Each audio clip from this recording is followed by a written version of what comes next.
All right, welcome to More Than Words, the YouTube channel that exists to help Christians go deep in their faith and make the Bible more than just words. It's easy to get caught up in just thinking that these words are just words on a page, but they are the living, breathing Word of God that really matters for our lives. So we want to go deep in that and make this more than just words. And today we are looking at Proverbs chapter 4, verse 23. It says, keep your heart with all vigilance, for from it flow the springs of life. A lot of translations say guard your heart. And what we're going to talk about is 3 ways to guard your heart. The first way that you need to guard your heart, right, is to protect what's actually going in it, right? So if we're going to guard something, we want to make sure we put up walls to say, okay, nothing can go in this thing. I think about a city that back in ancient times often had a wall that was built for the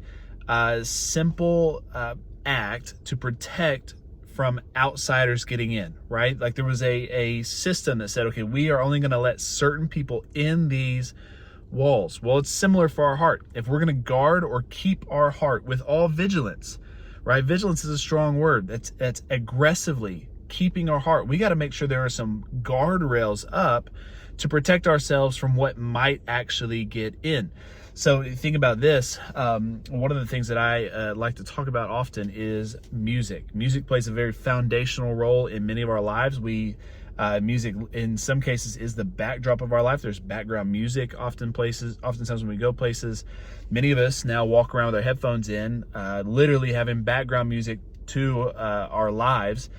And this is all fine and stuff, except when some of that background music that we're playing is contrary to what is good for our heart and our soul, we are going to have some significant problems, right? We are letting in things through our ears that are going to cause problems for our heart. So first thing, if we're going to guard our heart, we need to guard it by protecting from what's coming in. The second way that we're going to guard our heart is by getting things out of it that do not need to be in it. So think about it like this. If I'm going to protect a city and I find out that city has some real problems in it, right? The first thing I need to do is take care of those problems. I need to get those problems out of the city in order to protect my city. Well, it works the same way with our hearts, right? In order to guard our heart and protect our heart and to keep our heart, it's like a garden that we got to work, right? If you look at a garden, it's got weeds everywhere. What do you have to do? You have to go uproot those weeds. So if we're going to guard and protect our heart, then we need to be people who uproot the things that are already in our heart that are causing the problems. It's not a popular belief or popular thought process, but it is true that our actions and our words come directly from the fruit of our heart. Like what is in our heart is directly responsible for our actions and our deeds.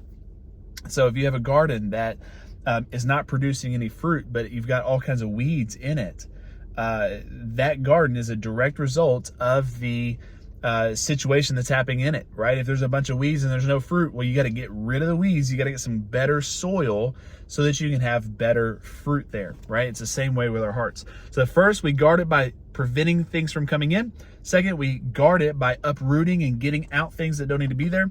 But thirdly, we need to guard our hearts by setting a vision for our hearts. Like, where are we going? I heard John Bevere say this just the other day. He prays almost every day that he says, God, make me a man who is as generous as a man can possibly be. Make me a man of faith who has as much faith as a man can possibly have.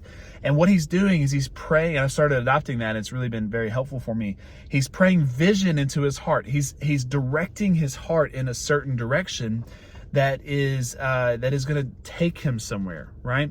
When we just become people who are passively receiving life as it comes, we're not guarding our hearts. We're not giving ourselves vision, and vision certainly according to the Word of God. So if we're going to be people who guard our heart or keep our heart with all vigilance, right? We're going to be people who protect what comes in. We're going to be people who uproot the things that are not good, and we're going to be people who set a vision for where our hearts actually need to go. And this is crucial because what it says is, from our heart flow the springs of life. 100% consistent. When I look at my life and I'm not a fan of it, you know what I'm saying? 100% of the time it's because of what the overflow of what's happening in my heart is not good, right? Our heart dictates our life, right? Our actions, our deeds, our words, both good and bad. So we need to keep our heart, protect our heart in order to live the life that God has created us to live, right? And that life is making this Bible more than words, actually being obedient to Him and seeking after Him. So I hope that encourages you today. Like and subscribe. There are more resources to come. My wife and I, we do a podcast together. Let's do this together. I'd love for you to check it out. It's coming soon. Launch date is happening soon. So check it out. Thank you for your time. I'll see you next time.